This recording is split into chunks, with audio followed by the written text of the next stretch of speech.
গতি। সাধারণভাবে গতি বলতে আমরা বুঝি কি? একটা জিনিস মুভিং অবস্থায় আছে। তার অবস্থানের পরিবর্তন হচ্ছে। যেকোনো বস্তুর অবস্থানের পরিবর্তনকে আমরা গতি বলি। সাধারণ কথাই তো তাই গতি মানে, তাই না? অবস্থানের পরিবর্তন। এখন তুমি একটা সিচুয়েশন চিন্তা করো। তুমি আর তোমার বন্ধু বাসে করে কোথাও যাচ্ছ। তুমি জানলার পাশে বসা, তোমার বন্ধু তোমার পাশে বসা। এখন তুমি তোমার বন্ধুর দিকে তাকাচ্ছ বা তোমার বন্ধু তোমার দিকে তাকাচ্ছে। একজনের সাপেক্ষে আরেকজন কিন্তু এখানে স্থির, স্থিতিশীল। এরপর তুমি চিন্তা করো যে ২ জন ২ জনের কাছে স্থিতিশীল, কোনো সমস্যা হচ্ছে না, স্থির আছো। জানলার বাইরে থেকে একজন তোমাদেরকে দেখলো। তখন জানালার বাইরের ওই লোকের কাছে কিন্তু মনে হবে তোমরা গতিশীল আছো। তোমাদের সাথে বাসও গতিশীল আছে। তাহলে একই বস্তু কখনো মনে হচ্ছে গতিশীল, কখনো মনে হচ্ছে স্থিতিশীল। এর কি কারণ? এর কারণ প্রসঙ্গবিন্দু বা প্রসঙ্গ কাঠামো। অর্থাৎ যে জিনিসটার সাপেক্ষে আমরা এই অবস্থানটা বিবেচনা করছি বা অবস্থানের পরিবর্তনটা বিবেচনা করছি, তার উপর ডিপেন্ড করবে। ঠিক আছে? তাহলে গতির সংজ্ঞা দিতে গেলে শুধু অবস্থানের পরিবর্তন বললে হবে না। প্রমাণ বিন্দু বা প্রসঙ্গ বিন্দুর সাপেক্ষে অবস্থানের পরিবর্তনকে তুমি গতি বলতে পারবা। সো এইখানে প্রসঙ্গ বিন্দু বা প্রমাণ বিন্দুর কথাটা চলে আসবে। ঠিক আছে? চলে আসবে। এখন আসো আমরা একটু প্রমাণ বিন্দু বা প্রসঙ্গ বিন্দু নিয়ে ২-১ টা কথা বলি। দেখো, এই যে প্রমাণ বিন্দু বা প্রসঙ্গ বিন্দু, যখন আমি আমার বন্ধুর কথা চিন্তা করছিলাম, আমি যখন দেখতেছি আমার সাপেক্ষে সে স্থির, আমি তখন প্রমাণ বিন্দু ছিলাম। তাহলে ১ম ক্ষেত্রে প্রমাণ বিন্দু ছিলাম বাসের মধ্যে আমি নিজে। আর ২য় ক্ষেত্রে ওই লোকটার সাপেক্ষে আমরা গতিশীল। তাহলে ওই লোকটা ছিল প্রমাণ বিন্দু। লোকটা দাঁড়িয়ে ছিল রাস্তায়। তাহলে ২য় ক্ষেত্রে উনি কিন্তু স্থির। আর ১ম ক্ষেত্রে আমি বস্তুত গতিশীল। এখন তোমার মনে হইতে পারে না যে এই প্রমাণ বিন্দু স্থির হইতে হবে নাকি গতিশীল হইতে হবে, এরকম কোনো শর্ত আছে কিনা? না। এরকম কোনো ধরাবাঁধা শর্ত নাই। কেন নাই? কারণ প্রকৃতপক্ষে তুমি স্থির কোনো বিন্দু পাবে না। কেন পাবো না? কারণ আমরা যে পৃথিবীতে আছি, এই পৃথিবী সর্বদা নিজ অক্ষের চারিদিকে ঘুরতেছে, সূর্যের চারদিকে ঘুরতেছে। পৃথিবী যেখানে নিজেই স্থির না, এর উপর অবস্থানরত কোনো বস্তু স্থির হইতে পারে? না। ইভেন চাঁদও নিজের অক্ষে ঘুরতেছে, সূর্যও নিজের অক্ষের চারিদিকে ঘুরতেছে। আবার যদি তুমি আরো বড় গ্যালাক্সির কথা চিন্তা করো, আমরা কোন গ্যালাক্সিতে থাকি? ছায়াপথ বা মিল্কি ওয়ে গ্যালাক্সিতে। এই গ্যালাক্সিও নিজের চারপাশে ঘুরছে। সুতরাং এই মহাবিশ্বে স্থির কোনো বস্তু পাওয়া যাবে না। সুতরাং তুমি স্থির কাঠামো পাবে না। এজন্য আমরা এইটা বিবেচনায় নেই না। তবে সাধারণ হিসাবে বা হিসাবের সুবিধার্থে আমরা স্থির বিন্দুকে প্রসঙ্গ বিন্দু বা প্রসঙ্গ কাঠামো ধরে নিই। কিন্তু গতিশীল হলে যে সমস্যা হবে তা না, বা হবেই যে না তা না। এটা আমরা বুঝলাম প্রসঙ্গ বিন্দু বা প্রমাণ বিন্দু সম্পর্কে। এইখান থেকে তোমাদের একটা প্রশ্ন আসে, পরম গতি কাকে বলে? পরম স্থিতি কাকে বলে? কোন পরম স্থিতিশীল, একটু নিচে যাই। আচ্ছা, এখানে লিখি, কোন পরম স্থিতিশীল প্রসঙ্গ কাঠামোর সাপেক্ষে কোন বস্তুর স্থিতিকে পরম স্থিতি বলে। অর্থাৎ শর্ত হচ্ছে পরম স্থিতি। তুমি যে প্রসঙ্গ কাঠামো বা প্রসঙ্গ বিন্দুকে চিন্তা করলে, সেই প্রসঙ্গ বিন্দু প্রকৃতপক্ষে স্থির থাকবে, আবার বস্তুটাও প্রকৃতপক্ষে স্থির থাকবে। তখনই তুমি তাকে পরম স্থিতি বলতে পারছো। পরম গতি কি জিনিস? পরম গতি অর্থ প্রসঙ্গ বিন্দুটা স্থির থাকবে, পরম অবস্থায় থাকবে, কিন্তু বস্তুটা মুভমেন্টে থাকবে। তাকে বলবা পরম গতি। এখন তুমি আমাকে বলো, এরকম পরম স্থিতিশীল কোনো প্রসঙ্গ কাঠামো পাওয়া সম্ভব? না, আমরা বলেছি সেটা সম্ভব না। কারণ মহাবিশ্বের সবকিছু গতিশীল অবস্থায় আছে। এজন্য কখনোই আমরা পরম স্থিতিশীল বা পরম গতিশীল কোনো বস্তু পাই না। এজন্য কোনো বস্তুর গতিকে যদি আমরা প্রকাশ করতে চাই পরম গতি বা পরম গতি হিসেবে লিখতে পারি না, আপেক্ষিক গতি বা আপেক্ষিক স্থিতি লিখতে হয়। এখান থেকে একটা প্রশ্ন আসে যে এই পৃথিবীর বা এই দুনিয়ার সমস্ত গতি আপেক্ষিক। পরম বলে কিছুই নাই। সমস্ত গতি আপেক্ষিক বা সমস্ত স্থিতি আপেক্ষিক। পরম বলে কিছুই নাই। কেন নাই বলো? কারণ পরম স্থির কোনো কাঠামোই তুমি পাবে না। তাইলে এটা কিন্তু খ নম্বরের প্রশ্নে আসে। ঠিক আছে? ক নম্বরের প্রশ্নে আসবে প্রসঙ্গ বিন্দু বা প্রসঙ্গ কাঠামো কাকে বলে? প্রসঙ্গ কাঠামো কাকে বলে? যে স্থির বিন্দুর সাপেক্ষে অন্য কোনো বস্তুর অবস্থান, দূরত্ব, দ্রুতি, বেগ, গতি, ত্বরণ এইগুলার হিসাব করা হয় তাকে প্রসঙ্গ বিন্দু বা প্রসঙ্গ কাঠামো বলে। ওকে? তো এখান থেকে আমরা বেসিক কিছু জিনিস শিখে ফেললাম। এরপর আসো আমরা পরের পেজে যাব। আস্তে আস্তে কনসেপ্টে আগাইতে হবে আমাদের। তো মোটামুটি আমরা স্থিতি এবং গতি সম্পর্কে তোমাদের ধারণা দিয়েছি। এখন একটা জিনিস চিন্তা করো, আমি তোমাকে জিজ্ঞেস করলাম যে তোমার বাসা কোথায়? তুমি বললা মিরপুর। তো মিরপুর বললে একটা এক্সাক্ট লোকেশন কিন্তু বুঝা যায় না। আমি কখনোই তোমার বাসায় পৌঁছাইতে পারবো না। তাহলে এখানে কি করতে হবে? তোমাকে প্রসঙ্গ বিন্দুর হেল্প নিতে হবে।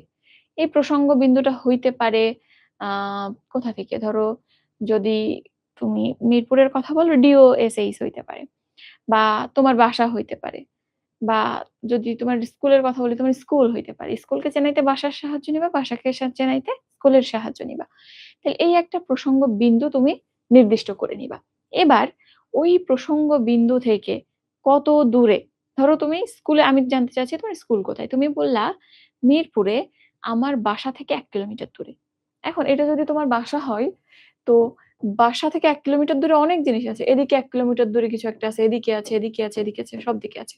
সো তোমাকে দিকটাও নির্দিষ্ট করে বলতে হবে যে আমার বাসা থেকে ঠিক পশ্চিম দিকে ১ কিলোমিটার দূরে। তখন আমি তোমার বাসাটা খুঁজে পাবো। সো তোমার কোনো বস্তুর অবস্থান নির্ধারণের জন্য ৩ টা জিনিস প্রয়োজন হবে। একটা প্রসঙ্গ বিন্দু, ২ নম্বরে প্রসঙ্গ বিন্দু থেকে দূরত্ব, তৃতীয় হচ্ছে প্রসঙ্গ বিন্দু থেকে দিক। তাইলে মান, দিক, প্রসঙ্গ বিন্দু। গতি চ্যাপ্টারটাতে মূলত এই ৩ টা জিনিসেরই বিস্তারিত আলোচনা। ঠিক আছে? আচ্ছা, এরপর আসো আমরা একটু পরে যাই। এখানে অল্প দাগানো আছে যেগুলা লাগবে। আচ্ছা, এগুলো আমি অলরেডি বলছি যেগুলা লেখা আছে। এরপর আসো বিভিন্ন প্রকার গতি। এখান থেকে ডেফিনেশন আসে, এখান থেকে এমসিকিউ আসে, আমাদের জানতে হবে।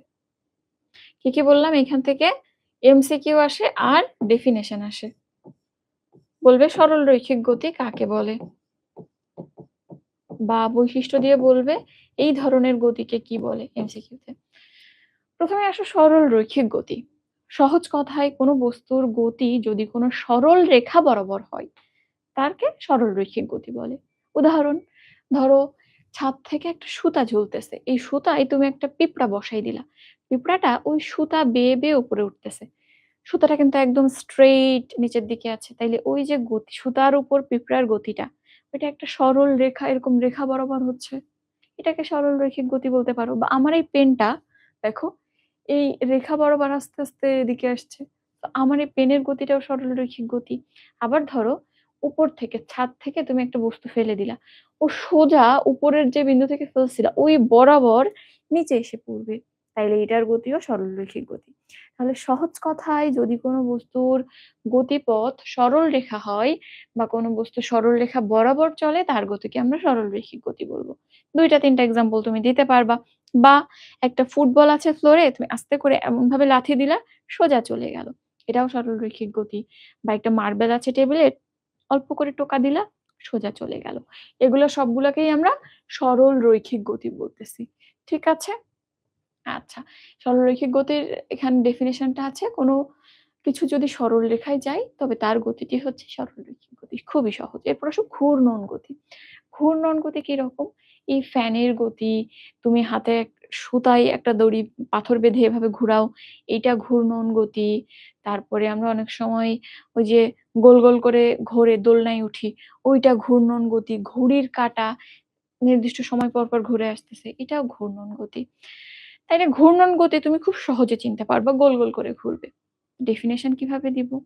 কোনো বস্তুর গতি যদি এমন হয় যে এটি কোনো নির্দিষ্ট বিন্দুকে কেন্দ্র করে নির্দিষ্ট দূরত্ব বজায় রেখে চলতে থাকে, তখন তার গতিকে ঘূর্ণন গতি বলবে। ঘড়ির ক্ষেত্রে চিন্তা করো, এটা হচ্ছে ঘড়ি। ঘড়ির কাঁটাগুলো যেখানে আটকানো থাকে, এইটা সেই নির্দিষ্ট বিন্দু। নির্দিষ্ট বিন্দুকে কেন্দ্র করে নির্দিষ্ট দূরত্ব, সব জায়গায় দেখো ব্যাসার্ধ সমান, নির্দিষ্ট দূরত্ব বজায় রেখে চলতে আছে, এটাকেই ঘূর্ণন গতি বলবো। কোনো কিছু যদি একটা নির্দিষ্ট বিন্দুর সমদূরত্বে থেকে ঘুরতে থাকে, সেটাকে বলে ঘূর্ণন গতি। ওকে, এখন সমদূরত্বে থেকে ঘুরতে থাকে বা নির্দিষ্ট বিন্দুকে কেন্দ্র করে বললে আরো ভালো হয়। তবে এর একটা ব্যতিক্রম আছে, যেমন তুমি ধরো এরকম একটা টেবল, তুমি টেবিলের চারপাশ দিয়ে ঘুরতেছো, এটাও ঘূর্ণন গতি, কিন্তু এটা তো একটা বিন্দু না, এটা লম্বা একটা বস্তু। এই ক্ষেত্রে আমরা বিন্দুটা দিতেও পারি, নাও দিতে পারি, ঠিক আছে? অর্থাৎ নির্দিষ্ট দূরত্ব বজায় রেখে গোলাকারে বা বৃত্তাকারে ঘুরতে থাকবে, এটাই হচ্ছে ঘূর্ণন গতি। এক্সাম্পল সব থেকে সহজ, বৈদ্যুতিক পাখার গতি, ঘড়ির কাঁটার গতি, হাতের সুতায় পাথর বেঁধে ঘোরানোর গতি, পৃথিবীর গতি, চাঁদের গতি নিজ অক্ষে, আকাশের চাঁদ যেটা পৃথিবীর চারিদিকে ঘুরতেছে, এটা ঘূর্ণন গতি। আবার সে নিজ অক্ষে যেটা ঘুরতেছে, সেটাও ঘূর্ণন গতি। ওকে, পৃথিবীর নিজের গতিও ঘূর্ণন গতি। তাইলে এই ঘূর্ণন গতিটা দেখবো। এরপর চলন গতি, এইটা থেকে আমাদের এসএসসি তে এমসিকিউ আসছিল। চলন গতি খুবই মানে সিম্পল একটা কনসেপ্ট।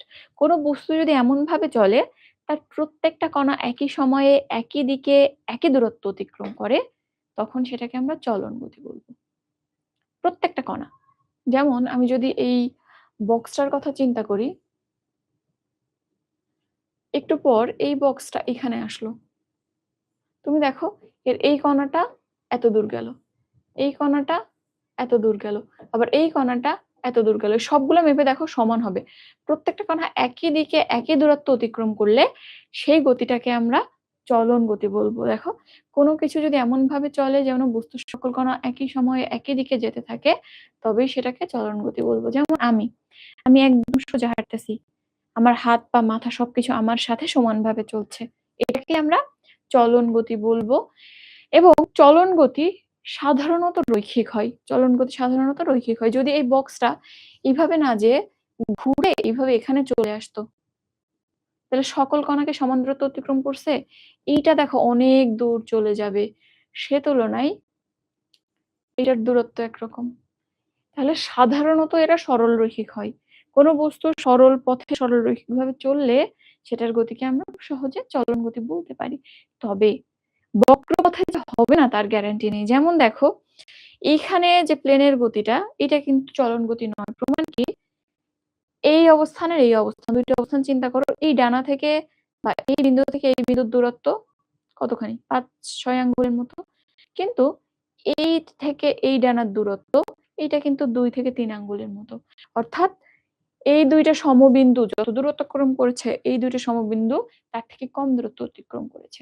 সব বিন্দু একই দিকে সমান পথে যায় নাই, এই জন্য এটা চলন গতি না। কিন্তু এইটার গতি বক্র হইলেও দেখো সব জায়গায় এটা থেকে এটার দূরত্ব, এটা থেকে এটার দূরত্ব, বা এই মাথা থেকে এই মাথার দূরত্ব, লেজ থেকে লেজের দূরত্ব, প্রত্যেকটা বিন্দুর দূরত্ব সমান। এটা থেকে এটার দূরত্ব, এটা থেকে এর মাঝের দূরত্ব, তুমি মেপে দেখো সবগুলার দূরত্ব সমান হবে, সমান দূরত্ব অতিক্রম করেছে। এই জন্য এটাকে আবার আমরা বক্র চলন গতি বলতে পারি। তবে এইটা খুবই রেয়ার, খুবই কম পাওয়া যায়। তো এখানে তোমার সংজ্ঞাটা গুরুত্বপূর্ণ, এইটুক খেয়াল রাখবা, সকল কণা একই সময় একই দিকে যায়। একটুক দিয়েই তোমার এমসিকিউ দিবে, সকল কণা একই দিকে সমানভাবে চলবে। ঠিক আছে, ওকে। এরপর আসো আমরা পরে যাই, এইটা খুবই ইম্পর্টেন্ট, পর্যাবৃত্ত গতি এবং সরল স্পন্দন গতি। এইখান থেকে ক নম্বরের প্রশ্ন আসে অনেক অনেক বেশি। আচ্ছা,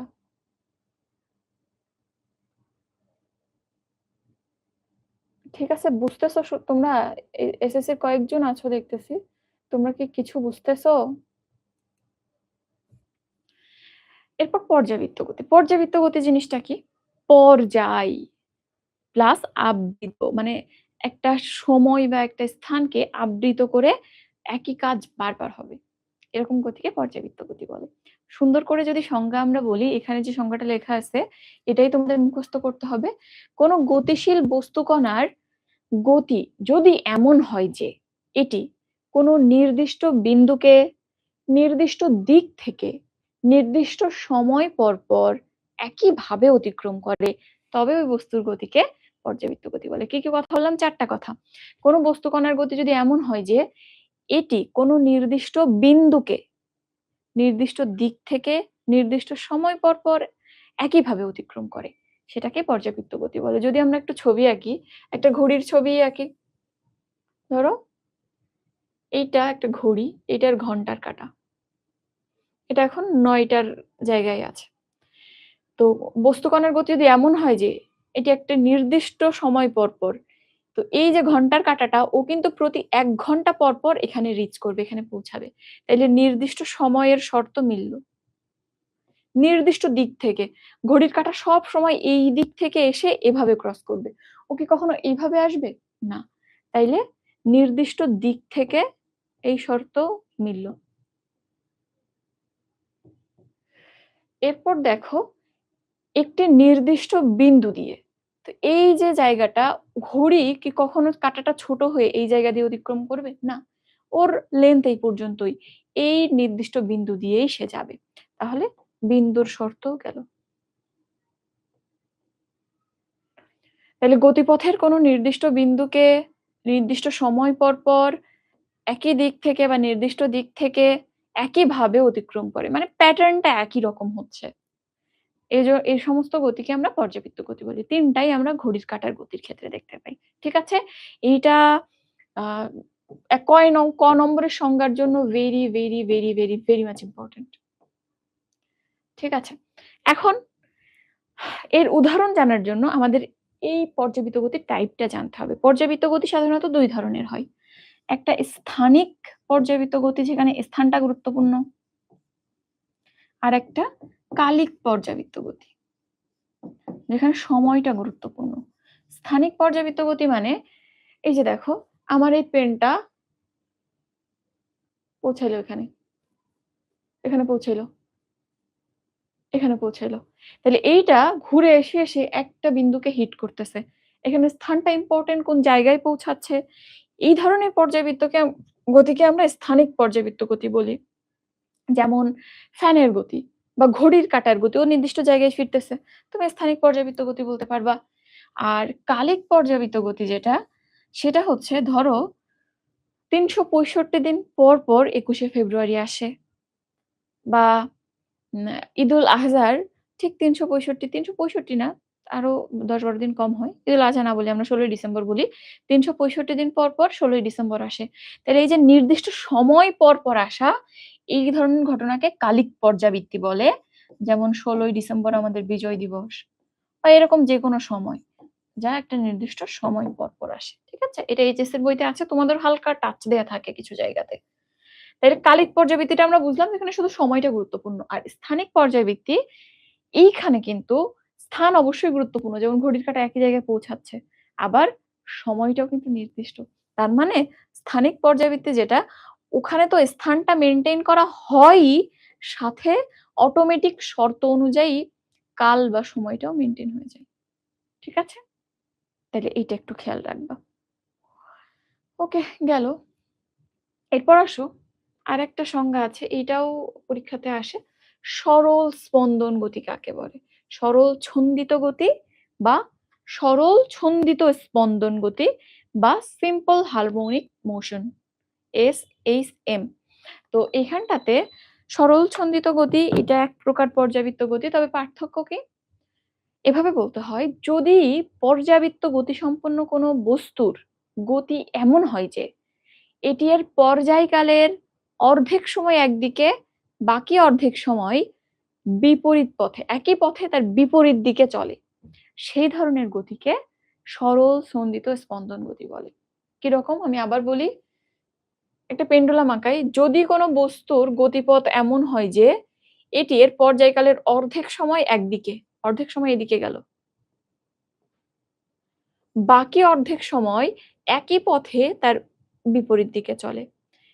এই যে একবার এদিকে চলতেছে, একবার বিপরীত দিকে চলতেছে, অর্ধেক সময় এদিকে চলতেছে, অর্ধেক সময় দেখতে পাচ্ছ না, না? অর্ধেক সময় এদিকে চলতেছে, অর্ধেক সময় এদিকে। পর্যায়কালের অর্ধেক এদিকে আসতেছে, পর্যায়কালের বাকি অর্ধেক এদিকে যাচ্ছে। তো সংজ্ঞায় বলা হয় পর্যায়কালের অর্ধেক সময় একদিকে, বাকি অর্ধেক সময় একই পথে তার বিপরীত দিকে চলতে থাকে। এই ধরনের গতিকে আমরা সরল ছন্দিত গতি বা সরল ছন্দিত স্পন্দন গতি বা সরল স্পন্দন গতি বা সিম্পল হারমোনিক মোশন বলে থাকি।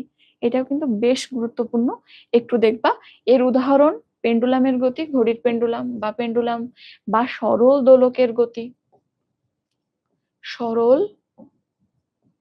দোলকের গতি, বা একটা বাচ্চা যখন দোলনায় বসে দোল খায়, এভাবে পিছনে যায় সামনে আসে, তাইলে বাচ্চাই বা দোলনায় দুলতে থাকা শিশুর গতি, এগুলো সবই স্পন্দন গতির মধ্যে পড়বে। ঠিক আছে, ওকে। এরপর আসো স্কেলার ও ভেক্টর রাশির একটা ধারণা। হায়ার ম্যাথ যারা পড়েছো তাদের মোটামুটি ধারণা আছে, আর যারা এখন হয়তো পড়ো নাই বা একেবারে এইচএসসি শুরু করেছো, এসএসসি শুরু করেছো, তাদের জন্য একটু বলি স্কেলার রাশি কি জিনিস, ভেক্টর রাশি কি জিনিস। কিছু রাশি আছে, যেমন আমি যদি বলি যে তোমার দেহের তাপমাত্রা কত এখন, তো সাধারণ স্বাভাবিক তাপমাত্রা কত, 99.4 ডিগ্রি ফারেনহাইট।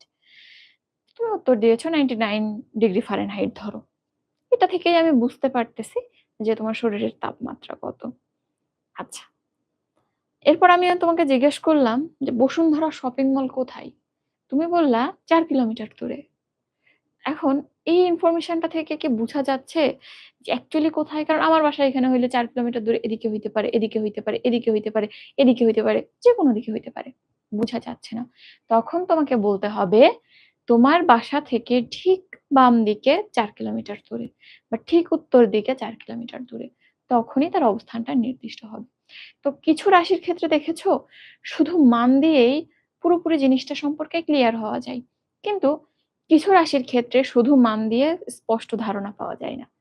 তো যেসব রাশি প্রকাশের জন্য কেবল মানই যথেষ্ট তাদেরকে স্কেলার রাশি বলে, আর যেসব রাশির প্রকাশের জন্য মানের সাথে দিকও গুরুত্বপূর্ণ, দিক ছাড়া তাদের পরিপূর্ণ মান বা ভাব বোঝা যায় না, সে সমস্ত রাশিকে আমরা ভেক্টর রাশি বলি।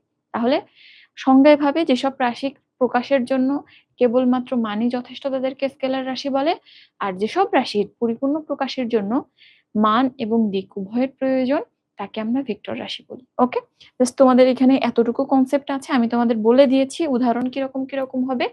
এখন আসো, এমনি তো স্কেলারকে তোমরা প্রকাশ করতে জানো, এখন ভেক্টর গুলোকে কিভাবে প্রকাশ করব, যখন লেটারে প্রকাশ করব। যেমন ধরো এ, এটা অবস্থান বোঝাচ্ছে, অবস্থান একটা স্কেলার, সো এখানে স্কেলার এভাবে লেখা যাবে। বাট এটা যদি ভেক্টর হয়, অবস্থান ভেক্টর হয়, তখন তুমি কিভাবে প্রকাশ করবা? বা এটা যদি বেগ হয় তখন কিভাবে প্রকাশ করবা? 3 ভাবে প্রকাশ করা যায়। উপরে এভাবে তীর চিহ্ন দেয়া যায়, 1 নম্বর, দেখা যাচ্ছে এ, উপরে এভাবে তীর চিহ্ন দেয়া যায়, এটা একটা ভেক্টরের রূপ। উপরে এভাবে শুধু দাগ দেয়া যায়, এটা একটা ভেক্টরের রূপ। বা তুমি চাইলে শুধু নিচেও এরকম দাগ দিতে পারো, এটাও একটা ভেক্টরের রূপ। ঠিক আছে, আর যখন প্রিন্টের ক্ষেত্রে প্রিন্টিং করে লেখা হয়, টাইপ করা হয়, তখনও এটাকে বোল্ড করে দিলে হয়, বাট হাতে তো বোল্ড করা যায় না, এজন্য আমরা ইদার এইটা বা এটা বা এটা প্রয়োগ করি। আশা করি বুঝেছো। হ্যাঁ, বুঝছো না এটা ভেক্টরকে কিভাবে আমরা প্রকাশ করব? এখন আরো কিছু স্কেলার এবং ভেক্টরের উদাহরণ দেওয়া আছে, একটু দেখতে পারো বা একটু পর আমরা কম্পারেটিভলি শিখবো। এখানে 3টা আছে, সময়, দৈর্ঘ্য, ভর, এটা 3টাই স্কেলার। আর যদি এই চ্যাপ্টারে আমরা যেগুলো শিখবো তার তুলনা করি, তবে দূরত্ব, প্রথম কথা হচ্ছে দূরত্ব, এবং দূরত্ব থেকে বেরোয় দ্রুতি, দূরত্ব এবং দ্রুতি এই 2টা স্কেলার। আর এর করেসপন্ডিং, দূরত্বের করেসপন্ডিং সরণ, সরণ থেকে বেগ, তারপর ত্বরণ, সরণ, বেগ, ত্বরণ, এরা 3টা ভেক্টর রাশি। বেসিক্যালি এই 3টা, আর জিনিসগুলো আমরা লিস্ট করে পরে একসাথে পড়ে ফেলবো। আচ্ছা, এখন আসো দূরত্ব এবং সরণের কনসেপ্টটা এখানে বোঝানো হয়েছে, এটা একটু আমি আমার মতো করে বলি। আসো, আমি তোমাকে নিয়েই চিন্তা করি, মনে করি তুমি আছো ফিল্ডে, তুমি হাঁটতেছো। আচ্ছা, বায়োলজি ক্লাস দিব, আপাতত ফিজিক্স ক্লাস করো।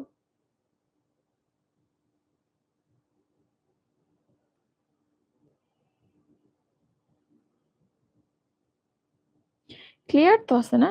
দেখা তো যাচ্ছে। কে, কে আছো একটু দেখি?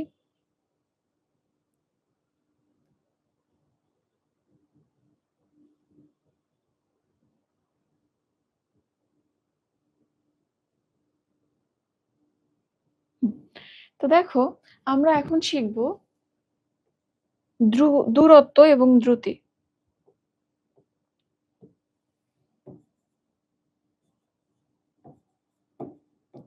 দূরত্ব ভার্সাস সরি সরণ। দ্রুতি তো পরে। দূরত্ব ভার্সাস সরণ। তো দূরত্বকে আমরা কি বলেছিলাম? ও কিন্তু স্কেলার। স্কেলার রাশি। আর সরণ হচ্ছে ভেক্টর রাশি। এখন এখানটাতে দূরত্বের ক্ষেত্রে যেহেতু স্কেলার, দিকটা গুরুত্বপূর্ণ না, সরণের ক্ষেত্রে দিকটা গুরুত্বপূর্ণ। এখন দেখো, ধরো এটা তুমি। তুমি এই জায়গা থেকে যাত্রা শুরু করলা। করে এখান থেকে এটা এ বিন্দু, বি বিন্দুতে পৌঁছাইলা, এটা 5 মিটার। এবার বি থেকে সি তে পৌঁছাইলা, এটাও 5 মিটার। সি থেকে ডি তে পৌঁছাইলা, এটাও 5 মিটার। এরপর আবার ডি থেকে ই তে পৌঁছাইলা, এইটাও 5 মিটার। এইটা হচ্ছে তোমার আদি অবস্থান, এইটা হচ্ছে শেষ অবস্থান। এই দুইটা মার্ক করো। ওকে। এখন এই দুইটার মধ্যবর্তী দূরত্ব আমাদের মাপতে হবে। ধরো আমরা মাপলাম এই দুইটার মধ্যবর্তী দূরত্ব 3 মিটার।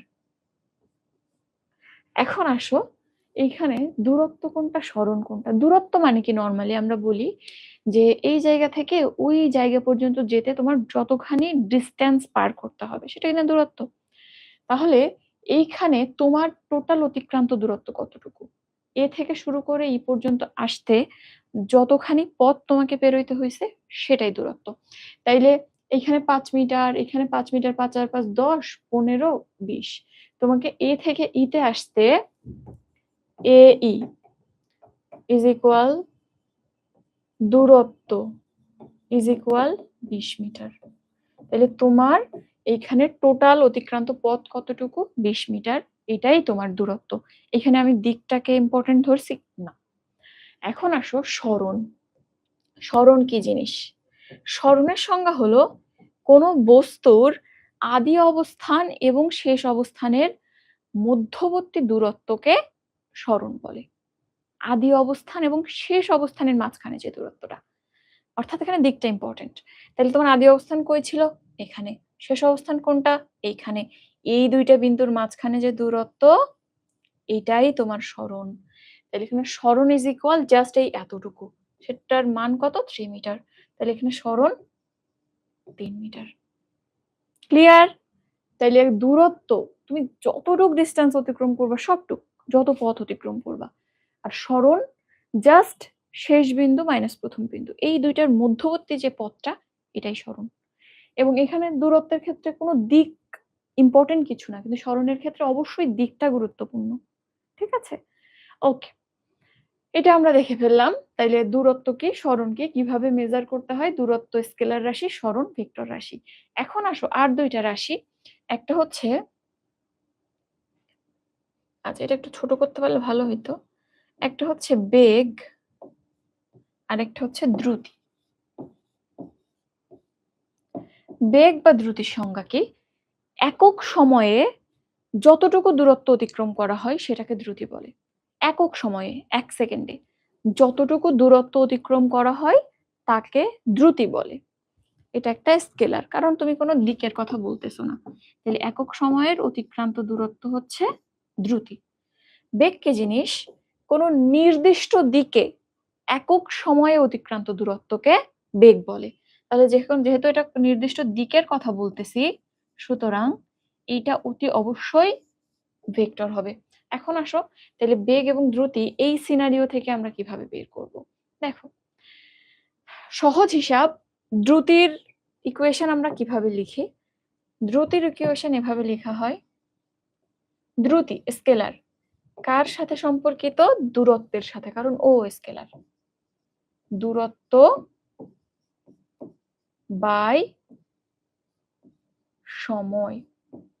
ওকে, আর বেগ, বেগ কার সাথে জড়িত? বেগ যেহেতু ভেক্টর ও সরণের সাথে জড়িত, এবং এখানে দিকটাও ইম্পর্টেন্ট। আমি এতগুলো দিক যাচ্ছি না, সর্বনিম্ন দিকটা বা সর্বনিম্ন যে দিকে গেলে সর্বনিম্ন পথ অতিক্রম করতে হবে সেটা বিবেচনা করব।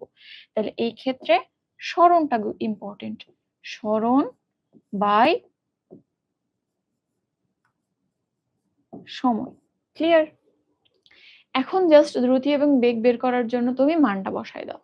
মান বসালে কত হবে? এখানে ধরো তোমার এই পথটা যাইতে সময় লাগছিল 2 মিনিট। 2 মিনিট মানে 120 সেকেন্ড। আচ্ছা, অত বেশি না যাই, আমরা সেকেন্ডেই ধরি। কত ধরবো? সাইকেল চালিয়ে গেছিলে ধরো 5 সেকেন্ড সময় লাগছিল। তাইলে এখানে সময়ের মান 5 সেকেন্ড। তাইলে দূরত্ব কত ছিল? 20। 20/5, তাইলে 4 মিটার পার সেকেন্ড। আমি এককটা দেখাচ্ছি। আর বেগ এখানে কত হবে? সরণ ছিল 3 আর 5, 3/5 মিটার পার সেকেন্ড। হ্যাঁ, দ্রুতিও বের হয়ে গেল, বেগও আমাদের বের হয়ে গেল। এখানে আমরা সূত্র লিখে ফেললাম, কোনটা স্কেলার কোনটা ভেক্টর লিখে ফেললাম, কনসেপ্টটা দেখে ফেললাম। সংজ্ঞাটা আবার বলি, তুমি যদি শুধু দ্রুতির সংজ্ঞা বলো, নির্দিষ্ট দিকে অবস্থানের পরিবর্তনের হারকে দ্রুতি বলে। আর নির্দিষ্ট দিকে বলছি নাকি, সরি, দ্রুতি হচ্ছে অবস্থানের পরিবর্তনের হার, আর বেগ হচ্ছে অবস্থানের পরিবর্তনের হার, তবে নির্দিষ্ট দিকে। এভাবে বলবা, নির্দিষ্ট দিকে অবস্থানের পরিবর্তনের হারকে বেগ বলে, আর শুধু অবস্থানের পরিবর্তনের হারকে দ্রুতি বলে। ক্লিয়ার? একটুকু আমরা দেখছি। এখন এই যে কেন মিটার পার সেকেন্ড লিখলাম, এইটা আমরা একটু দেখবো। তার আগে ত্বরণটা একটু দেখব। ত্বরণ কি জিনিস? ত্বরণ হচ্ছে বেগের পরিবর্তনের হার, নির্দিষ্ট দিকে বেগের পরিবর্তনের হার। এখানে আবার স্কেলার কোনো ত্বরণ নাই। আমরা যেমন বলতেছি যে বেগ, এটা একটা ভেক্টর, এর একই রকম একই টাইপের সিমিলার একটা স্কেলার রাশি আছে, কিন্তু ত্বরণের সিমিলার স্কেলার রাশি নাই। তাইলে ত্বরণের কথা যদি বলো, ত্বরণ, ত্বরণ হচ্ছে নির্দিষ্ট দিকে বেগের পরিবর্তনের হার।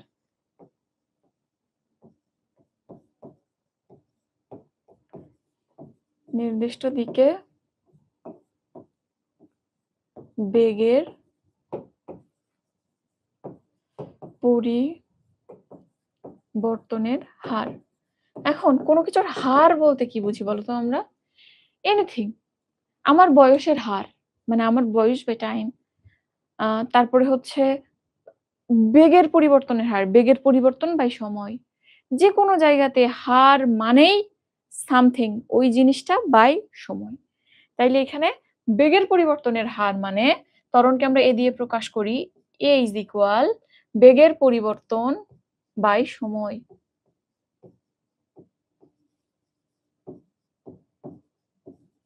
বেগের পরিবর্তন বাই সময়।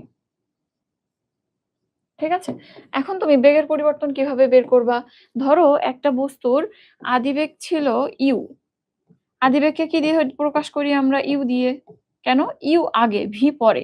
আদিবেগ ইউ এই জন্য, আর শেষ বেগ যেহেতু শেষে হচ্ছে ইউ এর পরে ভি, এজন্য আমরা শেষ বেগকে ভি দিয়ে প্রকাশ করি। তাহলে আদিবেগ যদি ইউ হয়, শেষ বেগ যদি ভি হয়, বেগের পরিবর্তন শেষটা মাইনাস প্রথমটা, ভি মাইনাস ইউ। তাহলে বেগের পরিবর্তন হচ্ছে ভি মাইনাস ইউ, সময় টি। তাহলে ত্বরণের রাশি আসে এইটা। ঠিক আছে? বুঝছেন? আশা করি বুঝছেন। ওকে, তাহলে এইটা আপনারা লিখে রাখেন, আমি এবার কিছু সূত্র দেখাবো আপনাদেরকে। আচ্ছা, এখন এটা একটু দেখেন, আমরা যখন বেগের কথা বলেছিলাম, আমরা এখন আর স্কেলার গুলো নিয়ে ভাববো না, কারণ ওখান থেকে কিছু আসবে না, দ্রুতি না। আমরা চিন্তা করব সরণ, বেগ আর ত্বরণ নিয়ে। ওকে, সরণকে এস দিয়ে প্রকাশ করা হয়, বেগকে ভি দিয়ে প্রকাশ করা হয়, ত্বরণকে এ দিয়ে প্রকাশ করা হয়। বেগের সংজ্ঞায় আমরা বলেছিলাম অবস্থানের পরিবর্তনের হার, অবস্থান বা সরণের পরিবর্তনের হার। তাইলে সরণের পরিবর্তনের হার মানে সরণ বাই সময়। তাহলে তুমি ভি ইজ ইকুয়াল লিখতে পারো সরণ বাই সময় টি। এই একটা সূত্র আমরা পেয়ে গেলাম। V is equal S by T, বা এটাকে সিম্পলিফাই করে লেখা হয় এস ইজ ইকুয়াল ভিটি। এটা তোমরা মনে রাখো, আর এটা আমরা অন্য কাজে লাগাবো। আর ত্বরণের সূত্র তো একটু আগেই আমরা পাইলাম, বেগের পরিবর্তনের হার V minus you Y T, এটা। হ্যাঁ, এই তিনটা আমরা পাইলাম। এখন আসো এখান থেকে আমরা একক এবং মাত্রা নির্ণয় শিখব। আগে জানতে হবে এই যে রাশিগুলো আছে এদের কি কি একক এবং কি কি মাত্রা আছে। সিঙ্গেল রাশির যেমন এস, এটা সাধারণত সরণ মানে দূরত্ব নির্দেশ করে। এরপর সিঙ্গেল আছে টি, আর সিঙ্গেল কিছু নাই, ভিটা বের করে নিব আমরা। তাইলে এস সরণ, এটাকে লেন্থ দিয়ে প্রকাশ করা হয়, তো এর মাত্রা হচ্ছে ক্যাপিটাল এল। এর মাত্রা কি? ক্যাপিটাল এল। সময় টাইম, এর মাত্রা ক্যাপিটাল টি। এখন আমরা আসো আস্তে আস্তে মাত্রাগুলো বের করে ফেলি। যেমন সরণের মাত্রা তাহলে কি হবে? শুধু দূরত্ব লেন্থ, তাহলে ক্যাপিটাল এল। ওকে, এরপর আসো বেগ। বেগের ক্ষেত্রে আমরা মাত্রাটা কিভাবে বের করব? বেগ V is equal S by T. S এর মাত্রা কত বললাম আমি? এল। আর নিচে টি এর মাত্রা হচ্ছে ক্যাপিটাল টি। তাহলে এখন তুমি এভাবে তো উপরে নিচে লেখা যায় না, এটাকে উপরে তুলে দাও। এল টিটাকে উপরে তুললে টি ইনভার্স, এর মাথায় একটা 1 ছিল, উপরে উঠে -1। তাহলে বেগের মাত্রা এল টি ইনভার্স, বেগের মাত্রা এল টি ইনভার্স। ওকে, এরপর আসো আমরা ত্বরণের মাত্রা বের করি। এখানে আমরা ইউ বা ভি এর মাত্রা অলরেডি পেয়ে গিয়েছি। মনে রাখবা, যদি কোনো রাশি যোগ বিয়োগ আকারে থাকে তাদের মাত্রা একই এবং একটা মাত্রা বিবেচনা করতে হয়, কারণ এখানে 12 metre per second minus 10 metre per second 2 metre per second থাকে না। তাহলে অ্যাকচুয়ালি এদের দুইটার যে মাত্রা আমরা মাত্রা হিসেবে সেটাকেই ধরবো। তাহলে এখানে এ পরিমাপের জন্য এটা মুছে দিলাম। এর হিসাবের জন্য আমাদের যেটা করতে হবে, এ ইজ ইকুয়াল এইটার মাত্রা এল টি ইনভার্স 1, আর নিচে কি আছে? নিচে একটা টি আছে, তাহলে এই টি আবার উপরে চলে যাবে, এখানে -1 আর নিচে থেকে আরেকটা -1, এল টি ইনভার্স 2 হবে। তাইলে ত্বরণের মাত্রা এল টি ইনভার্স 2। ক্লিয়ার? মাত্রাগুলো আমরা দেখে ফেললাম, কঠিন জিনিস আগে দেখলাম, এরপর আমরা এককগুলো দেখব। ওকে, এই জিনিসগুলো আশা করি বুঝেছো। আমরা এককগুলো দেখি। একক খুবই সোজা। সরণ, সরণের একক কি হবে? সরণের একক বললেই চোখ বন্ধ করে মিটার। মিটার। বেগ, বেগের একক কি হবে? ওপরে মিটার নিচে সেকেন্ড, তাইলে মিটার, সেকেন্ডটা উপরে গেলে per second, that is V is equal S by টি।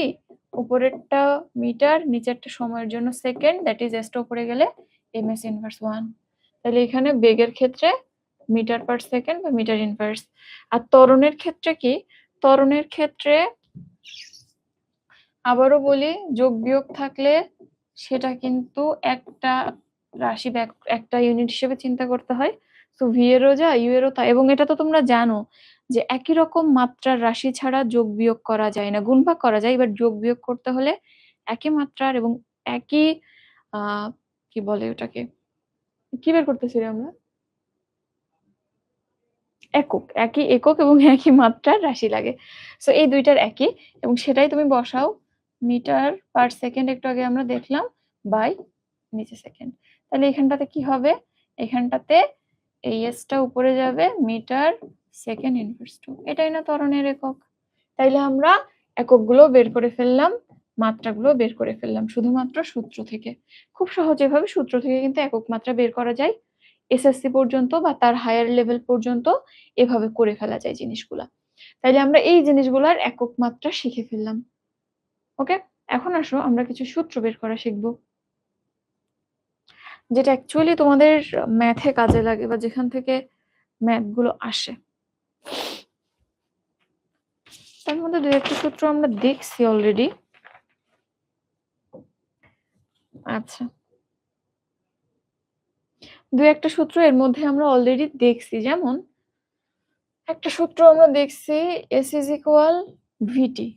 এটা দেখছি না? একটু আগেই তো দেখলাম V is equal S by T, ওই সূত্র থেকে S is equal VT আমরা পাচ্ছি। ওকে। এখন তুমি চিন্তা করো আরেকটা সূত্র আমরা বের করব। ধরো একটা বস্তু A ত্বরণে চলতেছে যার আদি বেগ U, শেষ বেগ V। তাইলে আমি যদি শেষ বেগ বের করতে চাই এভাবে লিখব, 1 সেকেন্ডে বেগ বাড়ে এভাবে করে, বা 1 সেকেন্ডে বেগের পরিবর্তন a, t সেকেন্ডে বেগের পরিবর্তন, ঐকিক নিয়মের 1 তো আছেই, a into t। তাইলে 1 সেকেন্ডে যদি ত্বরণ কারো a হয়, 1 সেকেন্ডে বেগের পরিবর্তন হয় a, t সেকেন্ডে বেগের পরিবর্তন হয় at। ওকে, এইটা আমি বেগের পরিবর্তন পাইলাম।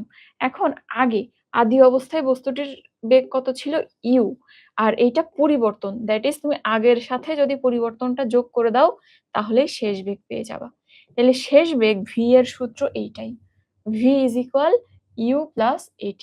আমরা দুইটা সূত্র অলরেডি পেয়ে গেলাম কিন্তু এখান থেকে, ঠিক আছে? ওকে, এখন আসো এই দুইটা সূত্র কিন্তু আমাদের লাগবেই। আমরা 4টা সূত্র দিয়ে এই অধ্যায়ের সব ম্যাথ সলভ করব। এই দুটো গেল।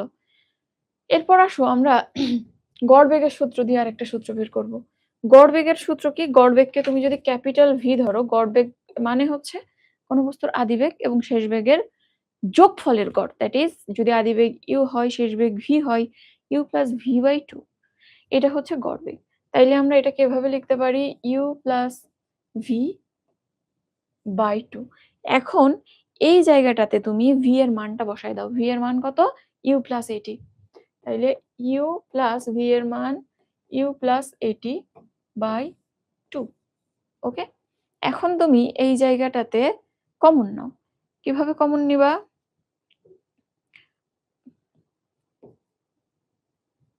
হয়ে যাচ্ছে এই যে u কমন না, অ্যাকচুয়ালি যোগ করা, 2u plus at/2।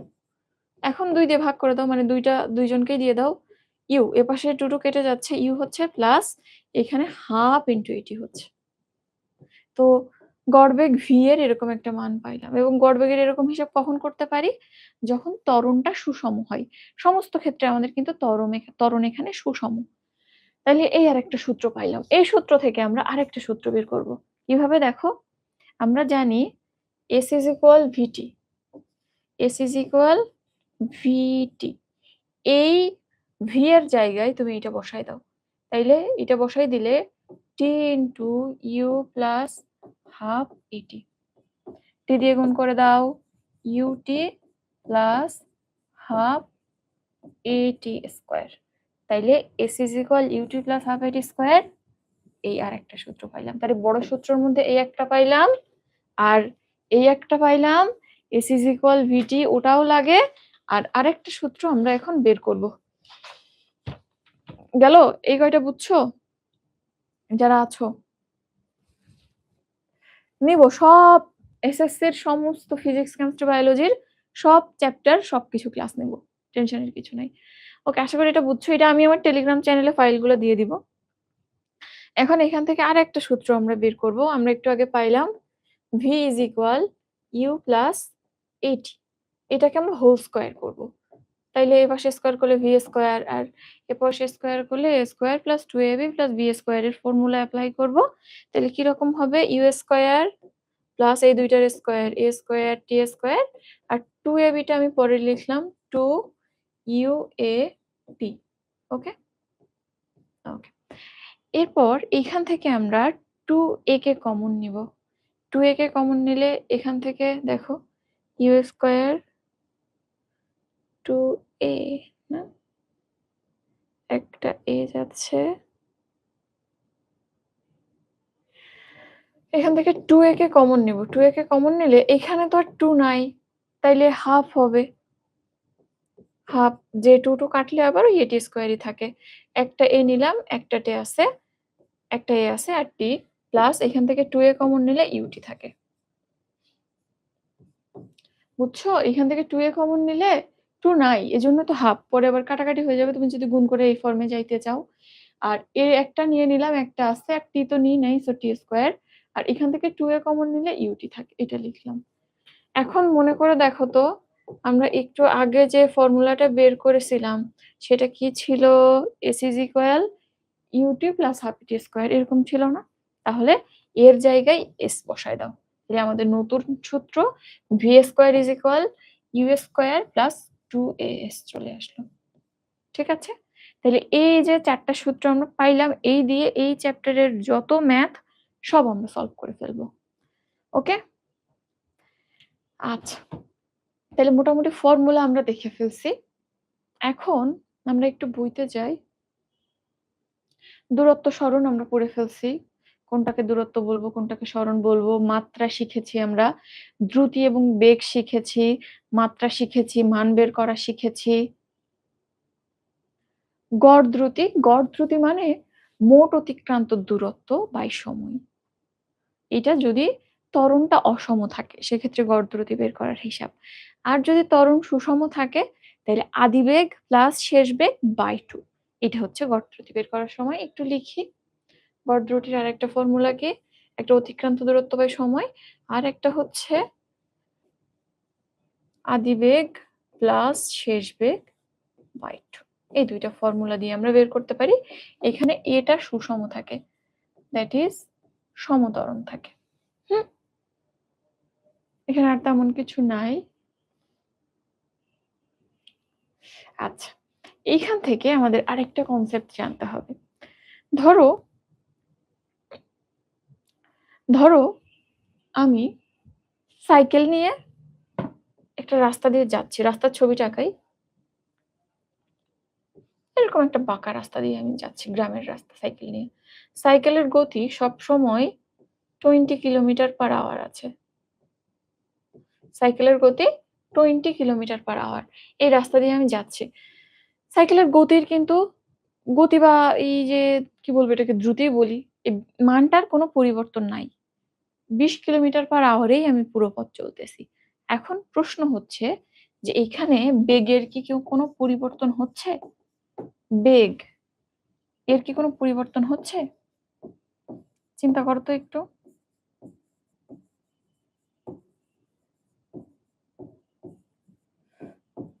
বেগের কোনো পরিবর্তন দেখতে পাচ্ছ? দু একজন থাকলে একটু জানাও, একটু দেখি।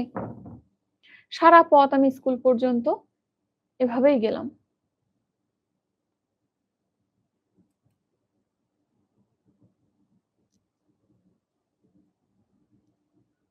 ওকে, থ্যাংক ইউ। এখানে কি বেগের কোনো পরিবর্তন হচ্ছে কিনা দেখো। দুইটা জিনিস, একটা হচ্ছে দ্রুতি আর একটা হচ্ছে বেগ। দ্রুতির জন্য শুধুমাত্র মানটা গুরুত্বপূর্ণ, তুমি কোন মানে যাচ্ছ। বেগের জন্য দুইটা জিনিস গুরুত্বপূর্ণ, যেহেতু এটা একটা ভেক্টর। মান যেমন গুরুত্বপূর্ণ তেমনি দিকও গুরুত্বপূর্ণ।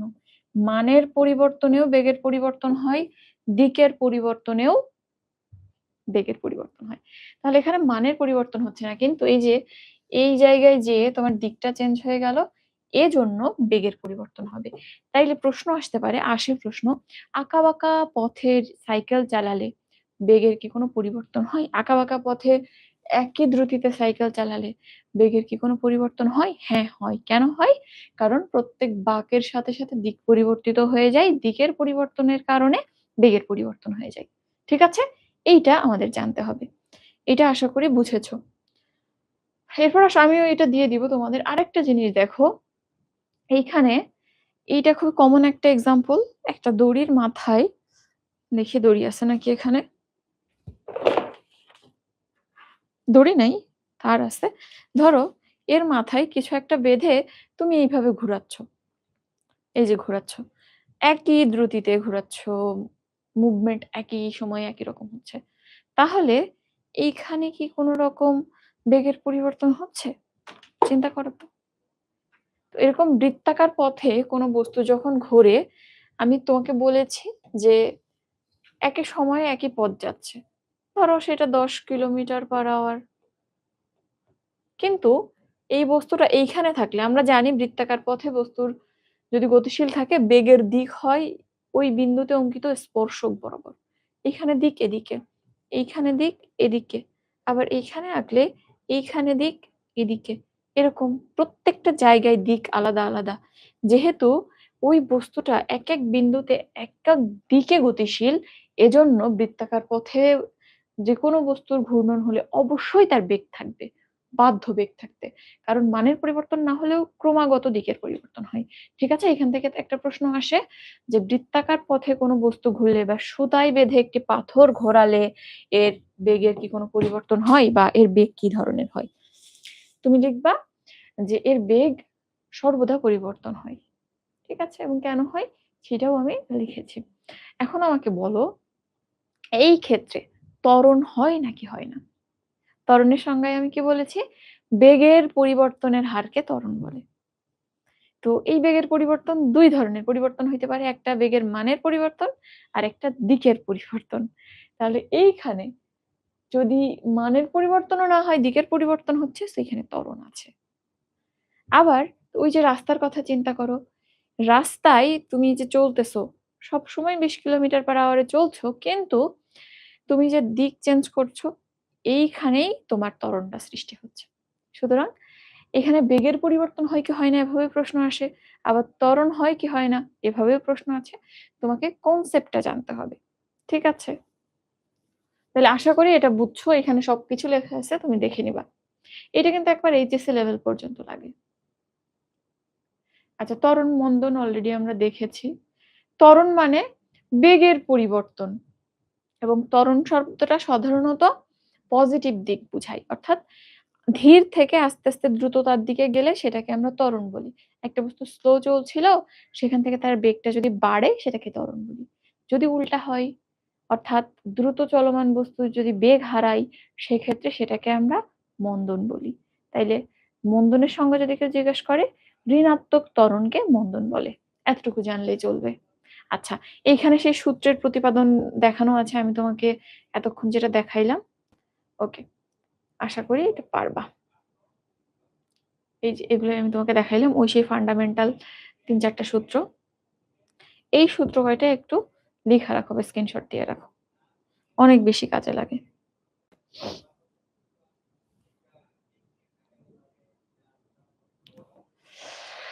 এরপর আসো, এইখানে ৩ টা ম্যাথ আছে। আমরা ম্যাথ ৩ টা করব। তার আগে একটু গ্যালিলিওর পড়ন্ত বস্তু সূত্রগুলা বলে আসি। পড়ন্ত বস্তু সূত্র কে দিয়েছেন? এটা পরীক্ষাতে আসে। পড়ন্ত বস্তুর সূত্র দিয়েছেন গ্যালিলিও গ্যালিলাই। কয়টা সূত্র? ৩ টা সূত্র। তিনি পিসার হেলানো যে আছে, কি বলে এটাকে? মিনার আছে, ওখান থেকে বস্তু ফেলে পরীক্ষা করেছিল। তো এখান থেকে কয়েকটা জিনিস জানা লাগে। প্রথমত কে সূত্র দিয়েছে? গ্যালিলিও। কয়টা সূত্র দিয়েছে? ৩ টা। সূত্র ৩ টা একটু ব্যাপ্তিত করা লাগে, জানা লাগে কোনটাতে কি কিসের কথা বলা হইছে এবং এই সূত্র থেকে সমীকরণিক যে ফলাফল সেটা জানা লাগে। কোনটা কিসের সমানুপাতিক বা কি। তো আমরা একটু সূত্র ৩ টা দেখব। ১ম সূত্র। এখানে আমরা কোন সমীকরণিক ফল পাবো না, শেষে ২ টাই পাবো। ১ম সূত্রে বলে স্থির অবস্থান এবং একই উচ্চতা। ২ টা কথা। প্রথমত বস্তুটা স্থির থাকবে এবং বস্তু ২ টা একই উচ্চতায় থাকবে। স্থির অবস্থান ও একই উচ্চতায় থেকে যদি একাধিক বস্তু ফেলে দেওয়া হয়, তবে তারা একই সময়ে একই দূরত্ব অতিক্রম করে। একই সময়ে একই দূরত্ব অতিক্রম করে। তাইলে দেখো, স্থির অবস্থান এবং একই উচ্চতা থেকে বিনা বাধায় পড়ন্ত বস্তু সমান সময়ে সমান পথ অতিক্রম করে। ঠিক আছে?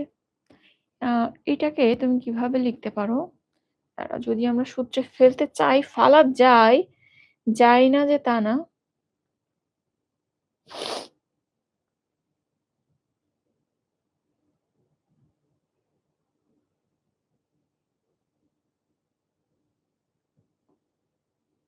আচ্ছা, এখানে অ্যাকচুয়ালি ইকুয়াল তো, ইকুয়ালে একটু সমস্যা হয় যদিও।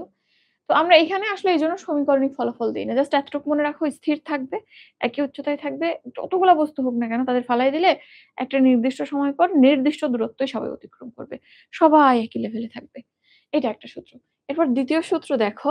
২য় সূত্র হচ্ছে সময়ের সূত্র। এখানে আমরা কি বলি? স্থির অবস্থান থেকে বিনা বাধায় পড়ন্ত বস্তুর নির্দিষ্ট সময়ে প্রাপ্ত বেগ একটা সার্টেন সময়ে প্রাপ্ত বেগ ওই সময়ের সমানুপাতিক। ২ নম্বর সূত্র হচ্ছে সার্টেন টাইমে প্রাপ্ত বেগ সময়ের সমানুপাতিক। তাহলে প্রাপ্ত বেগ ভি কিসের সমানুপাতিক? সময়ের সমানুপাতিক। তাহলে দ্বিতীয় সূত্রের গাণিতিক রূপ হচ্ছে ভি সমানুপাতিক টি। তৃতীয় সূত্র আরো সহজ। নির্দিষ্ট উচ্চতা থেকে এবং স্থির অবস্থান থেকে পড়ন্ত বস্তুর নির্দিষ্ট সময়ে অতিক্রান্ত দূরত্ব সময়ের বর্গের সমানুপাতিক। তাহলে অতিক্রান্ত দূরত্ব এখানে আমরা h দিয়ে প্রকাশ করব, সমানুপাতিক টি স্কয়ার। একটা হচ্ছে বেগের সূত্র আর একটা হচ্ছে উচ্চতার বা দূরত্বের সূত্র। এই ৩টা সূত্র আমাদের জানতে হয়। এখন এখানে একটু বুঝতে হবে কিভাবে সূত্রটা আসছে। তো এখানে আমরা যখন বস্তুটার উপরে ধরে আছি তখন কিন্তু সেটা স্থির। দ্যাট ইজ এর ক্ষেত্রে ইউ 0। এই ক্ষেত্রে আমাদের কাছে কি, কি রাশি আছে দেখো? স্থির অবস্থান দ্যাট ইজ ইউ কে মেনশন করা হইছে। এরপর নির্দিষ্ট সময় টি কে মেনশন করা হইছে, প্রাপ্ত বেগ ভি কে মেনশন করা হইছে। সবসময় কোনো ম্যাথ করার আগে দেখবা প্রশ্নে কি, কি রাশি দেয়া আছে।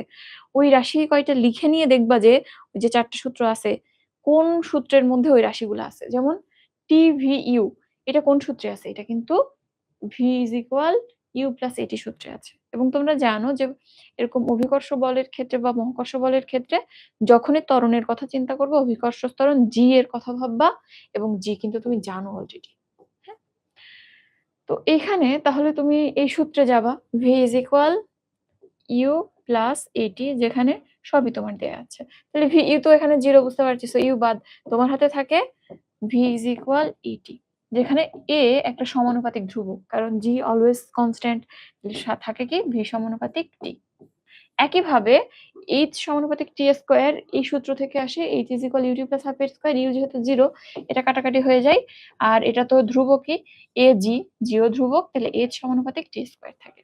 ওকে, তাহলে জাস্ট এভাবে মনে রাখো, প্রথম সূত্রটা হচ্ছে নির্দিষ্ট সময়ে নির্দিষ্ট দূরত্ব অতিক্রম করে, আমরা মানটা বলি নাই। দ্বিতীয় সূত্র কি? নির্দিষ্ট সময়ে প্রাপ্ত বেগ সময়ের সমানুপাতিক। তৃতীয় সূত্র কি? অতিক্রান্ত দূরত্ব বা উচ্চতা সময়ের বর্গের সমানুপাতিক। মনে থাকবে? প্রথমটা অবস্থান, দ্বিতীয়টা বেগ, পরেরটা অতিক্রান্ত দূরত্ব। দ্বিতীয়টার ক্ষেত্রে ভি সমানুপাতিক টি, তৃতীয়টার ক্ষেত্রে এইচ সমানুপাতিক টি স্কয়ার। এগুলো কিন্তু এমসিকিউতে প্রচুর আসে, বা অনেক সময় ক নম্বরের প্রশ্নে বলে যে গ্যালিলিওর পড়ন্ত বস্তুর প্রথম সূত্রটা ব্যাপৃত করো। গেল। তাহলে এখানে আর তেমন কিছু নাই, ওই কয়েকটা সূত্র দেয়া আছে। একটা কথা মনে রাখবা যে তুমি এতক্ষণ পর্যন্ত যে সূত্রগুলোতে এ পড়েছো, তোমার যখনই এইটা মহাকর্ষ বা অভিকর্ষ রিলেটেড কিছু আসবে ওইটা কিন্তু জি হয়ে যাবে। হ্যাঁ, এখন আসো আমরা কয়েকটা ম্যাথ সলভ করব। ওকে, প্রথম ম্যাথ এইটা আমরা রেড পেন দিয়ে সলভ করব। না থাক, ব্লু পেন দিয়ে সলভ করি।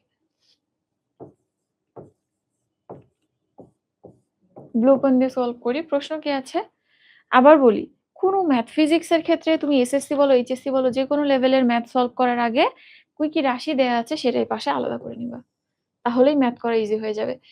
আর একটি গাড়ির বেগ 1 মিনিটে স্থির অবস্থা থেকে বেড়ে 60 কিলোমিটার/আওয়ার হয়েছে, এর ত্বরণ কত? তো এই ক্ষেত্রে আমাদের যে কাজটা করতে হবে, আগে রাশিগুলো এখানে সাবস্টিটিউট করতে হবে। এবং আরেকটা কথা হচ্ছে যে তোমাদের লেভেলে সবসময় তোমরা মিটার, সেকেন্ড এইগুলাতে নিবা, কিলোমিটারে নিবা না, ঘন্টায় নিবা না। সবসময় মিটার, সেকেন্ড, চলতি যে রাশিগুলা এতে বের করে নিবা। তাহলে এখানে দেওয়া আছে, কি কি দেওয়া আছে? একটি গাড়ির বেগ 1 মিনিটে, that is T is equal 1 minute. কি বললাম? মিনিটকে আমরা সেকেন্ড করে নিব। 1 মিনিটে 60 সেকেন্ড। সো 60 সেকেন্ড আমরা করে নিলাম। এরপর আসো 60 সেকেন্ড করে নেওয়ার পর আমাদের দেয়া আছে স্থির অবস্থা থেকে, that is U is equal 0 metre per second. স্থির অবস্থা থেকে বেড়ে 60 কিলোমিটার/আওয়ার হয়, দ্যাট ইজ শেষ বেগ ভি ইজ ইকুয়াল 60 কিলোমিটার/আওয়ার। এটাকে আমাদেরকে মিটার পার সেকেন্ড করতে হবে। মিটার পার সেকেন্ড কিভাবে করা যায় বলো তো? মিটার পার সেকেন্ড করার জন্য উপরে তো কিলোমিটার ভাঙো, ধরো 60 কিলোমিটার, নিচে হচ্ছে 1 আওয়ার। তাহলে উপরে কিলোমিটারের জন্য 60 ইন্টু 1000, আর নিচে 1 ঘন্টায় কত সেকেন্ড? 60 plus 60 3600 second. তুমি একটু ক্যালকুলেটর ধরো। ক্যালকুলেটর ধরলে এখানে কত আসবে? 16.67 মিটার পার সেকেন্ড আসবে। ঠিক আছে? 3.6 দিয়ে অ্যাজ এ হোল এরকম কিলোমিটার পার আওয়ার দেয়া থাকলে 3.6 দিয়ে ভাগ করে দিলেই মিটার পার সেকেন্ড চলে আসে। ক্যালকুলেটর আছে, সমস্যা নেই তো। এটা আসলো v এর মান। তোমাকে বের করতে হবে ত্বরণ a এর মান। তাহলে a is equal what? দেখো তোমার কাছে t আছে, u আছে, v আছে, a আছে। তোমার কোন সূত্রে যাওয়া সমীচীন? যে ৪ টা সূত্র ছিল তার মধ্যে কোন সূত্রে এই রাশিগুলো ছিল মনে পড়ে? একটা সূত্র ছিল না? v is equal u plus at, v is equal u plus at, সবগুলাই তো এই সূত্রে আছে, তাই না? তাহলে ওই সূত্রে যাব আমরা, খুব ইজি হয়ে যায়। তাইলে আমরা জানি v is equal u plus at, মান বসায় দাও। v is equal 16.67 plus u is equal 0 plus a এর মান বের করতে হবে ইন্টু t এর মান 60, বা এটা চলে যায়, শূন্যটা তো কাটাকাটি হয়ে যায়। তাইলে a is equal কত থাকে? a is equal 16.67 by 60। এখানে তো একের ছোট হয়ে যাবে। ক্যালকুলেটর ধরো। 16.67 ভাগ 60।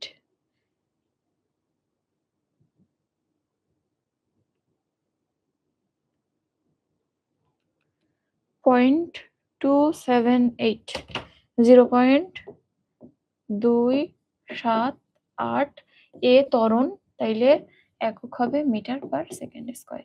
এটাই হচ্ছে উত্তর। ঠিক আছে? তাহলে তুমি যদি মানগুলো বসায় নাও খুব সহজে কিন্তু আনসার বের করে ফেলতে পারবা। বুঝছো? Please ignore my handwriting.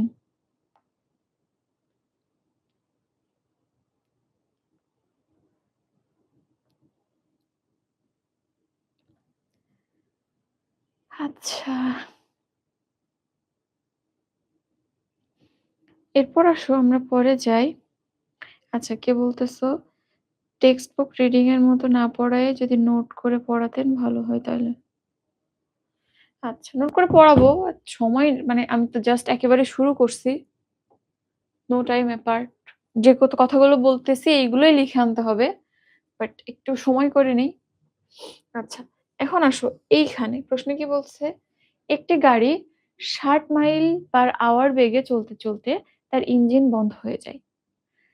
গাড়িটি থামতে ৫ মিনিট সময় নেয়, মন্দন কত? অর্থাৎ নেগেটিভ ত্বরণ কত? কি দেওয়া আছে? দেওয়া আছে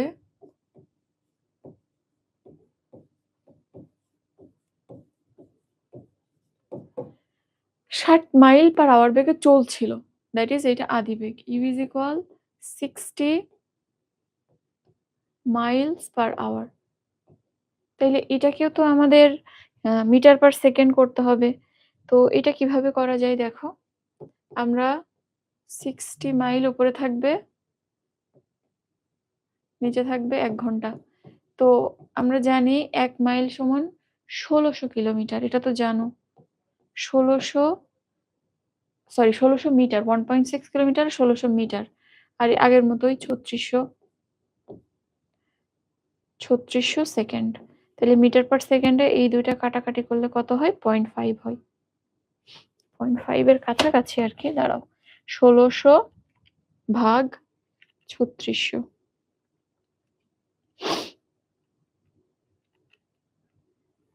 0.44 হয়। 0.44 মিটার পার সেকেন্ড। এটা গেল ইউ। আচ্ছা, চলতে, চলতে ইঞ্জিন বন্ধ হয়ে যায়। আল্টিমেটলি গাড়িটি থেমে যায়।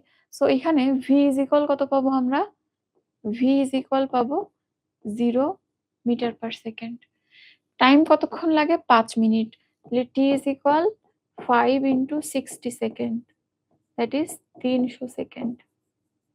আমাদের কি বের করতে হবে? দেখো, মন্দন a বের করতে হবে। এখানে কিন্তু এটা নেগেটিভ হবে। কেন? কারণ ইঞ্জিন যে বন্ধ হয়ে গেছে আর তো পজিটিভ দিকে পুশ করতে পারবে না। যেদিকে যাচ্ছে পুশিংটা বা ঘর্ষণটা তার অপোজিট দিকে হবে। এখন আসো, দেয়া আছে ইউ, দেয়া আছে এ, ভি, টি। তাইলে এখানেও কিন্তু আগের মতো সূত্র। আগের সূত্রে তুমি যাও। V is equal U plus A T. V এর মান কত? ভি এর মান 0, ইউ এর মান কত? ইউ এর মান 0.44 প্লাস এ, টি এর মান কত? 300 সেকেন্ড। তাহলে এখান থেকে কি আসবে? সাইড চেঞ্জ করো, এ ইন্টু 300 ইজ ইকুয়াল মাইনাস 0.44। অতএব এ ইজ ইকুয়াল মাইনাস 0.44 বাই 300। ভাগ করে দেখি এখন।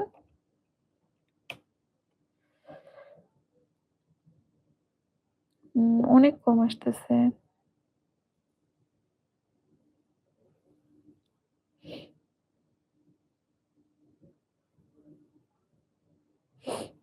এত কম কেন আসছে?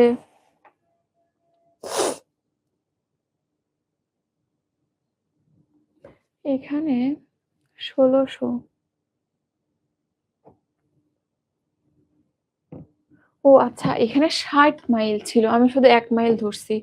এখানে 60 ইন্টু 1600 হবে, তার মানে এইখানের মানটা একটু চেঞ্জ হবে। এইখানের মানটা 26.8 হবে। এখানে 26.8 মিটার পার সেকেন্ড। এইখানটা ঝামেলা হয়েছে। 26.8।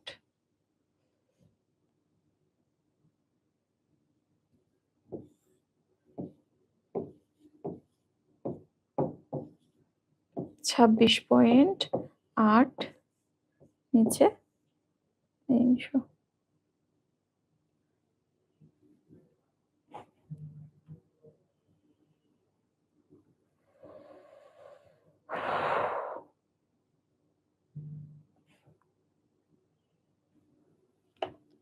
দেখি 26.8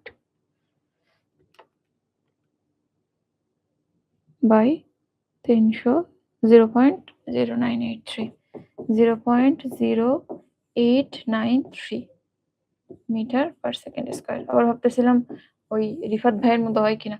তাহলে এখানে ওই 60টা, আমি 60 মাইল পার আওয়ারটা মিস্টেক হয়ে গেছিল, 60টা বাদ চলে গেছিল, এক ধরে হয়ে গেছিল। ওটা ঠিক করে দিলে বাকিটা এইভাবে হবে, এবং এর আগে একটা মাইনাস আছে। তুমি উত্তর লেখার সময় লিখবা না যে মন্দন মাইনাস এত, এই মাইনাসটাই মন্দনকে ইন্ডিকেট করে। সুতরাং জাস্ট লিখবা মন্দনের মান 0.0893, মাইনাস চিহ্নটা দেয়া লাগবে না, ঠিক আছে? সো ম্যাথ যেমনই আসুক, আমরা আগে এইভাবে মানগুলো একপাশে লিখে নিব। লেখার পর খুব ইজিলি সূত্র খুঁজে বের করতে পারবো। ম্যাক্সিমামের ক্ষেত্রে প্রবলেম যেটা হয়, আমরা জানি অনেক কিছু, সূত্র জানি, সলভও করেছি প্রচুর, কিন্তু কোন সূত্রে যাব পরীক্ষার হলে এটা বুঝতে পারি না। তো এইজন্য আমরা যদি মানগুলো লিখে ফেলি, জিনিসটা খুব সহজ হয়ে যায় আমাদের জন্য। ঠিক আছে? আচ্ছা, আমরা আরেকটা ম্যাথ একটু দেখি। দেখো, বুলেটের একটা ম্যাথ দেয়া আছে। একটি বুলেট 1.5 কিলোমিটার পার সেকেন্ড বেগে ছুটে একটি দেওয়ালের মধ্যে 10 সেন্টিমিটার ঢুকে পড়েছে। বুলেটের মন্দন কত? তাইলে আমিও কিন্তু বুঝতে পারছি না কি করতে হবে। রাশিগুলো বসাও, বের করে ফেলো, তাহলে ইজিলি বুঝতে পারবা। তাইলে এত বেগে ছুটে যাচ্ছে, তাহলে এখানে আদিবেগ দেওয়া আছে। এখানে আদিবেগ u is equal 1.5 kilometre per second, that is 1000 দিয়ে গুণ করতে হবে মিটার বানাইতে গেলে। 1500 মিটার পার সেকেন্ড। এখানে কিন্তু আবার পার আওয়ার বলি নাই, তাই আবার 60 দিয়ে ভাগ করবা। কিলোমিটার পার সেকেন্ড আছে, জাস্ট কিলোমিটারটাকে মিটার করার জন্য 1000 দিয়ে গুণ করা হয়েছে। ঠিক আছে? দেওয়ালের মধ্যে 10 সেন্টিমিটার ঢুকে গেছে। ঢুকে গেছে মানে বুঝতেই পারছো, ঢুকে থেমে গেছে। বুলেট তো আর চলতেছে না এখন। ঢুকে গেছে, ঢুকে থেমে গেছে। তাইলে এখানটাতে v is equal 0 metre per second. অতিক্রান্ত সরণ s is equal 10 সেন্টিমিটার, এটাকে মিটার করে নিবা। 10 সেন্টিমিটার is equal 0.1 মিটার। এরপরে বুলেটের মন্দন এর মান কত সেটা জানতে চাইছে। তো এইগুলোর রিলেশনে একটা সূত্রই আছে, দেখেই বুঝতে পারছো। v square is equal e square plus 2as। So আমরা জানি v square is equal u square plus 2as। আমাদের কি বের করতে হবে? a বের করতে হবে। তার আগে মানগুলো বসাই নেই। v এর মান 0, u এর মান 1500 square 2 a 0.1 is equal to a বা 0.2 a লিখতে পারো, দুটো গুণ করে is equal, ক্যালকুলেটর একেবারে করে দেব বলে আমি আর মান বসাচ্ছি না, স্কয়ার এর আগে একটা মাইনাস, জাস্ট এটা তো 0 আর এটাকে সাইড চেঞ্জ করে দিলাম আমরা। অতএব a is equal minus 1500 square by 0.2। এইবার মান বসাইতে হবে।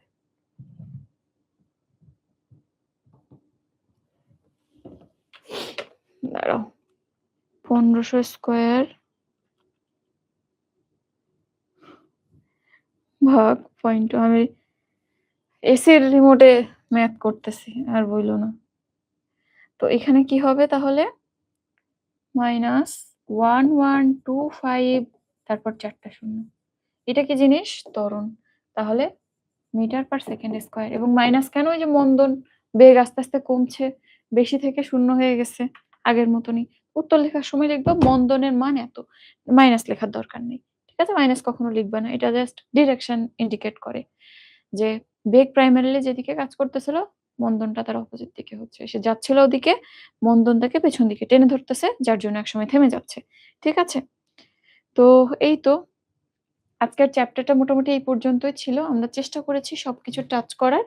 আমি তোমাদের এই যে ফাইলটা, এখানে যা কিছু পড়িয়েছি, যা যা লিখেছি, আমি তোমাদেরকে টেলিগ্রামে দিয়ে দিব।